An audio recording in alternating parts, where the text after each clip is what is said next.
Summer, right? Lol. It's fucking horrible out here today. Just out for a little morning stroll. Get myself moving, juiced up for the day.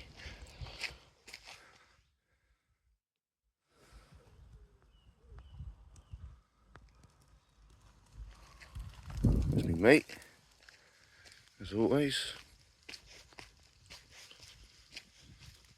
In another little place today, not too far from home. Don't want to be too far from home because it looks like it's going to bucket down any minute. And you know what? You can't have the perfect day every day, I suppose, but the amount of water that's come down in these puddles is staggering. I mean, I heard it in the night.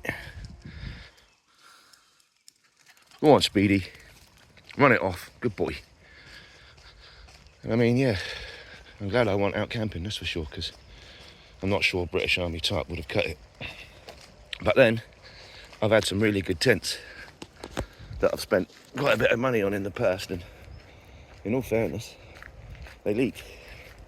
Or in the morning, you wake up, and it's all condensated inside, so you're wet anyway. So, the joy of a tarp is, it's often you haven't got a door, and there's often a gap around the edge. Doesn't matter in the summer, let's face it, but you do get midges and stuff with a tarp. Whereas a tent, it's got fly netting inside. But yeah, it's each to their own. I think in winter, if you're going to go out camping, you definitely need a tent. Definitely need a tent, but a tarp and a bivvy bag and a blanket really, or a lightweight sleeping bag's all you need, like one of those cheap sleeping bags. That's all you need in summer. But if I was out last night, I would have been, I reckon, swamped out in a tarp and a bivvy bag, but there you go. I have tested a bivvy bag to its pretty much limits. And I mean, I have seen someone, I haven't myself, but I have seen someone fill one with water. Literally filled it with water. And it didn't leak. Well, I mean, it didn't leak. It kind of oozed in places, but come on, it's a tarp. I mean, a bivvy bag. I mean, those things you can get in. I'm 6'2". I can get in there with my boots on and my rucksack. It's pretty cushy. I was parked up here the other day. And now the farmer's been in and cut all the grass. Oh, look at that. It's another perfect place to go camping, guys and girls. All you need is permission from the farmer. Look at that little clump of trees. Look. That's perfect. It's just for a night out over there. Perfect. All these perfect places, and you'd think you'd be able to just camp, wouldn't you? Leave no trace, which I rarely ever do. I don't want to spoil it for the next person, do you? But why can't you just go camping? I suppose certain people ruin it for others, don't they? As in, leave beer bottles and fire pits and rubbish, and some fuckers leave sleeping bags and tents. They're pricks. Of course it ruins it for everyone else, doesn't it? Always the same fucking case. Well, I'm going to stop waffling on now. It's hard to talk and walk, get out of breath. So I'm going to crack on with the dog for a bit. And don't think I'm going to Holy Man's Cave, that's quite a walk. That's about another 40 minutes from here. And he's not special today. Didn't do anything yesterday, I just fucking knelt down. And yeah, acne. I suppose it's done 48 years, I can't knock it, can I? But I'm going to walk on with the dog. Not too far in case it buckets down. I've only got a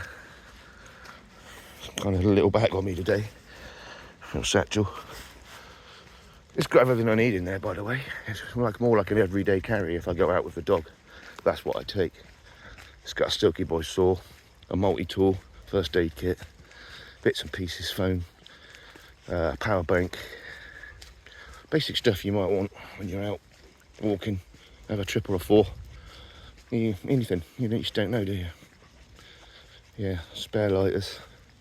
We've even got some dry kindling in there somewhere I've stashed, birch bark. Because, well, look at it out here now, it's fucking soaked. good luck with the fire. Like I say, it would have been grim waking up this morning in the woods to a wet fire pit and a wet wood everywhere. I suppose that's why you prep the night before, but for now, guys, I'm going to mooch on.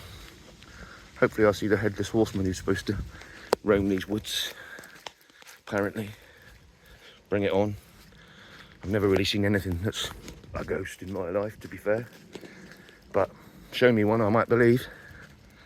I might believe. I've seen all these channels on YouTube.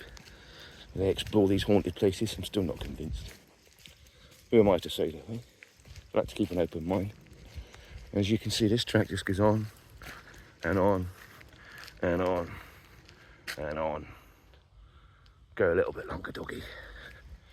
But yeah, eventually you end up at the train line. You cross that into the Easterton Woods up here. And then if you keep walking, keep looking to your right, you will see the Holy Man's Cave.